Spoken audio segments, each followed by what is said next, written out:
আপোনাৰ জীৱনত যদি সমস্যা আহিছে তেতিয়া সেই সমস্যাৰ পৰা আপোনাক পলাব নালাগে। সেই সমস্যাই কি হৈছে আপোনাৰ নতুন স্তৰত আপোনাক লৈ যাব। যেতিয়া আপোনাৰ জীৱনত সমস্যা আহে তেতিয়া আপুনি প্ৰভুক বিচাৰিব আৰম্ভ কৰক।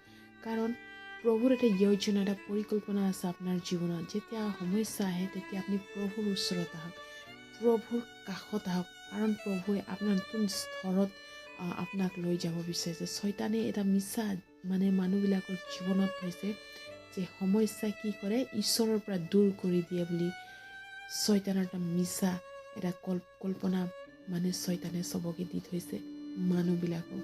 সেয়া মানুহবিলাকে ভাবে যেতিয়া সমস্যা, যেতিয়া দুখ কষ্ট আহে তেতিয়া ভাবে যে ঈশ্বৰ মোৰ পৰা দূৰ হৈছে বা মই ঈশ্বৰৰ পৰা দূৰ হৈ গৈছোঁ, সেইবাবে মোৰ জীৱনত এনেকুৱা সমস্যাবিলাক আহিছে।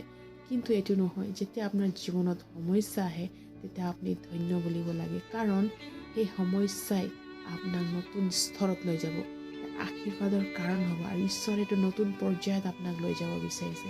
সেইকাৰণে জীৱনত যেতিয়া সমস্যা আহে তেতিয়া আপোনাৰ নিৰাশ হ'ব নালাগে, আপোনাক পলাব নালাগে। বৰং প্ৰভুক বিচাৰক আৰু ঈশ্বৰে আপোনাৰ নতুন পৰ্যায়ত লৈ যাব। সেইকাৰণে প্ৰভুক আপুনি বিচাৰিবৰ কাৰণে আৰম্ভ কৰক, প্ৰভুৰ ওচৰত আহিবৰ কাৰণে আপুনি আৰম্ভ কৰক। Praise the lord.